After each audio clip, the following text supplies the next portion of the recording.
አይደለችም በእናትህ አስደነገጥከኝ። እሺ ልብ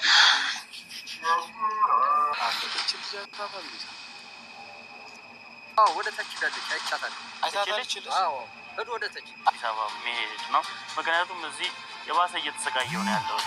የሰው ፊት እየገረፈኝ ነው ያለሁት። እቺ ልጅ አይታታል ማለት ራሱ በጣም ነው ያደከመኝ እና ወደ ታች ነው። እሺ ሰላም ነው። እቺ ልጅ ምናልባት እዚህ ዶክተር ከዘመታች አይሻት ኒንጃ ዛሬ ካገኘኋት መድኃኒዓለም ጸሎቴ ሰምቷል ማለት ነው። ካላገኘኋት ግን ምንም ማድረግ አልችልም። ማርክ ወይ ተረጋጋ። ምንድን ነው? ሰውዬው ነገረኝ አለች። እዛ አይቻታለሁ እያለ ነው። የት? እዛ ላይ አይቷታል መሰለኝ። ከላይ ነው አሁን? አዎ። ቀስ በል እርግጠኛ ነኝ ራሷ ነች። ሰላም ውድ የተከበራችሁ ቤተሰቦቻችን በጣም በነገራችን ላይ ይሄም ኩላ ሰቃይ ከማየት እሷ በእርግጥ የመጣችበት ቦታ በጣም መልካምና ደስ የሚል ከእግዚአብሔር ጋር መነጋገር አንዳንዴ አስፈላጊ ነው። ሁሌ እንትን ከማለት ማለት ነው። እና መለላችሁ ነው ውዶቼ። ግን እንደዚህ ኩላ ይኸውላ ነገር ከመሆኑ የምናናገራቸውን ነገርና አስበን መናገር፣ የማንቆጭበትን የማንጸጸትበትን ዋጋ የማንከፍልበትን አስበን መናገር የተሻለ ነው ብዬ አስባለሁ። ሰላም ጤና ይስጥልኝ ውድና የተከበራችሁ የመታገስ ቤተሰብ እንዴት አላችሁ? ነው ያለው። እግዚአብሔር ይመስገን ሁሉ ሰላም ነው። እናንተም ሰላማችሁ ይብዛ እያልኩ ውድ ቤተሰቦቼ እንግዲህ ማርክ ያው በፍለጋ ፎቶዋን እያሳየ ጸበል አካባቢ ወደ ደብረ ብርሃን ነው ያለችው ተብሎ ሄዶ እየፈለጋን ነው ማለት ነው። ያው ታውቃላችሁ አንዳንዴ ቸኩለን የምንወስነው ውሳኔ የምንነገራቸውን ነገር ዋጋ ያስከፍሉናል። ገባችሁ አይደል? ብዙ ነገር አሁን እንትን ብለዋል።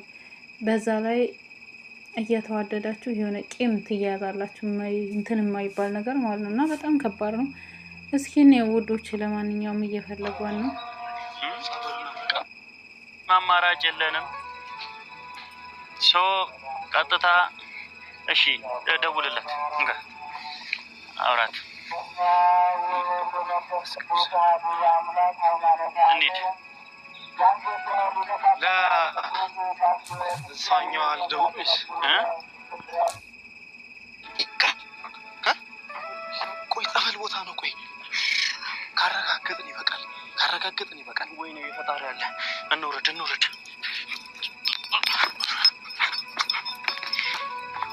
ወይኔ እኔ መንገዱን አላውቀውም። ካገባን ቆይ ቀስ በል እሺ። መንገድ አንተ ታውቀዋለህ? አንተ እኔ አላውቀውም። ገና ዛሬ መምጣት እንዴ ሰውም የለም እንዴ? እሺ ቤተክርስቲያኑ ያው እዛ ነው። ይሄ ጸበሉ ከሆነ ቤተሰቦች እዚህ ነው ማለት የተናገርኩት ወይኔ ጠፋብኝ። አወራሁት እኮ ተረጋጋ። አሁን እዚህ ቦታ ነው አይደል? ቪዲዮ ላይ የታየው ቤተክርስቲያን እዚህ ነው እና ጸበል ቦታ እዚህ ጋር አለ እና ሰውዬው የነገረን ጸበል ቦታ ወደ ታች ወረዱ አይቻታለሁ ነው ያለን። ጸበልተኞች ናቸው ፊት ለፊት እዛ ላይ።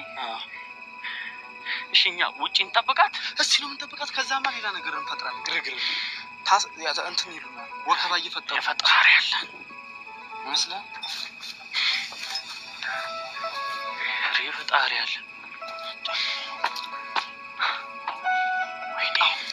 ቦታ እንያዝ። እሺ ምን አባቴ ላድርግ? እሺ ወዴት እንሄድ? እሺ ቦታ እንያዝ በቃ። እሺ እዚሁ እናራታለን። ምግብም እናመጣለን። እዚሁ ይሆናል። እኔ ምግብ አመጣለሁ፣ አንተ ትጠብቃለህ።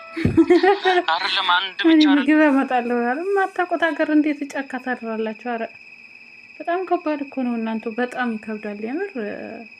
እንደዚህ ግን አንዳንዴ ያው ለመልካም ነው ለበጎ ነው መፈተን ያለ ነው። ያው ፈተና በፈተና መካከል ስታልፉ ነገሮች ሁሉ ወደፊታችሁ ያማረ ነው የሚሆነው። ግን ከመናገራችን በፊት መጥፎ የሆነ ነገር ከመናገራችን በፊት የሆነ አስበን ተረጋግተን የምንወስነው ውሳኔ የማይቆጭን የማንጸጸትበት ዋጋ የማያስከፍለን መሆን አለበት ብዬ ነው የማስበው። መውጫው ቦታ ያለው ከሌለች ግን ምንም አማራጭ የለኝም። እናንተም ምንም ነገር ምላችሁ የለም። ቀጣይ አዲስ አበባ ነው የምታገኙኝ። ከዚህ ቪዲዮ በኋላ ምንም አይነት ቪዲዮ አልሰራም። እሷን የምፈልግበት ምንም አይነት ነገር አላደርግም። የመጨረሻ አንድ እድል አለኝ። እሱን እሞክራለሁ። ከዛ ለፍቅር አልከፈልክም የሚባለው ዋጋ ከፍዬ ጨርሻለሁ። ምንም ሰው አልመለስም ካለ ይተዋል እንጂ ምንም ነገር አይደረግም እና ወደ ራሴ መመለስ። ሰውዬዎች እየመጡ ነው እና ምን እንደሆነ ባላቅም እስቲ ልጅቷ ትምጣና ወደ ታች ወርደን ደግሞ ካለ ቪዲዮውን ጨምረን እናሳያቸዋለን። ከሌለች ግን ምንም አማራጭ የለንም። ወደ ታች እንውረድ።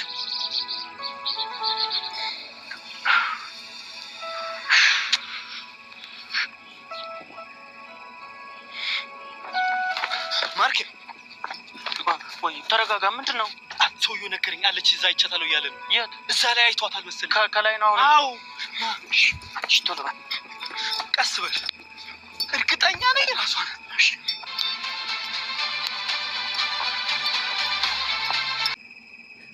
ሲጀመር እኮ ቤዛ በሩቁ እነሱ አሁን እንደዚህ ሲሯሯጡ ሀገሩን ስለማያውቁት ቤዛ ካየቻቸው ትደበቃለች፣ ማለት ካልፈለገች ትደበቃለች።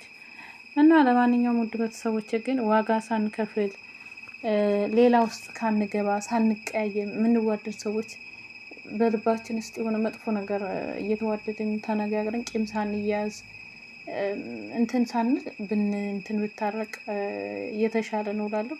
ሌላው ደግሞ ሲቀጥል አሁን ቤዛ የመጣችበት በጣም አሪፍ ቦታ ነው። ከፈጣሪያችሁ ጋር አንዳንዴ መገናኘት ያስፈልጋል። ከፈጣሪ ጋር መነጋገር ያስፈልጋል። ብዙ በህይወታችን ሀብን የሚያደርጉ ነገሮች ስላሉ ወደዚህ ስፍራ መንጣቷ እኔ በጣም ነው ደስ ያለኝ። የሚመረጥ ቦታ ነው ማለት የሆነ ነገር እንትን ይላችኋል። ገባችሁ አይደል? እና እንግዲህ ፈጣሪ ብሎ እህል ውሃ ካላችሁ ማርክ እግዚአብሔር ካለ የተጻፈላችሁ ነገር ካለ መቼም ቢሆን ይዘገያል እንጂ አብራችሁ መሆናችሁ አይቀርም። እግዚአብሔር የፈቀደው ነገር ካለ ማለት ነው። እኛ እንዳልን ሳይሆን እንደ ፈጣሪ ፍቃድ ነው ምንም ነገር ቢሆን ማለት ነው። እግዚአብሔር ፍቃድ ከሆነ ቢቆይም የፍቅር እንትን ዋጋ ምናምን ከፍል ያለው የምትለው ነገር ሳይሆን ይሄን ነገር ሊያስከፍልህ እንትን እንደዚህ ሊያደርግ ይችላል። ራስን ማዘርክን አምጥታ እንታረቅ ስትል መታረቅ ነበረበት። ሰው ያ ነገር ነው ዋጋ እያስከፈለ ያለው። ደግሞ መፈተን ለመልካም ነው፣ ለበጎ ነው፣ ለምትወደው ሰው ነው እና ተስፋ መቁረጥ የለብህም እስከምትታረቁ ድረስ። ያ ልጁ እውነት እጮኛዋ ካልሆነ የውሸት ከሆነ በቃ እስከምትታረቁ ድረስ ዋጋ ብትከፍል ለአንተ ወደፊት የተሻለና ያማረ ህይወት ይኖርሃል እንጂ ምንም ነገር የሚቀነስብህ የለም ብዬ ነው የማስበው። ውድ ቤተሰቦቼ የዛሬ ቪዲዮ ይሄን ይመስላል። ሀሳብ አስተያየት ካላችሁ እናንተም በኮሜንት አስቀምጡ። ወዳችኋለሁ። መልካም ቀን።